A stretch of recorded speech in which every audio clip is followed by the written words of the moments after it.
Hello guys! Nandito nga pala kami sa Baguio and then cravings ako sa may ramen. So, thankful ako na nakita ko tong Ramen Nigeria sa may Grab or Food Panda pero gusto kong magpunta dito. Gusto kong mag-dine in. So, pumunta kami dito ni Mahal. Ayan, nag-order kami ng shoyu, tantan men, and then gyoza for our side dish. Side dish? Ayan. Kasama ko yung jowa ng lola mo. Ayan, wala siya magawa kasi nagugutom ako at 2 a.m.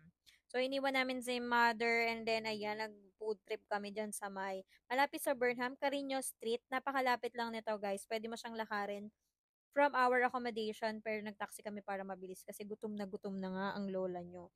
Very rich din sa meat. And then, pwedeng-pwede na to kapag ikaw ay nag-crave sa madaling araw since sarado ang mall at sarado ang mga ramen restaurant. Ayan, kaya perfecto. Pwede kayong mag-order sa Grab, Food Panda, and then pwede rin kayong mag-dine-in dito. Marami rin nga palang kainan dito sa gilid nila. Hindi ko na na-videohan. Merong pares, lugawan, and etc.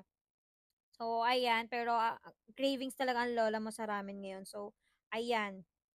Kaya kung gusto niyo mag-order, punta lang kayo dun sa Grab Food Panda and then pwede rin kayo mag-order sa Facebook page nila, I think. And then, pwede rin kayo mag-dine in dahil 24 hours silang bukas. So, ayun na nga. Bye!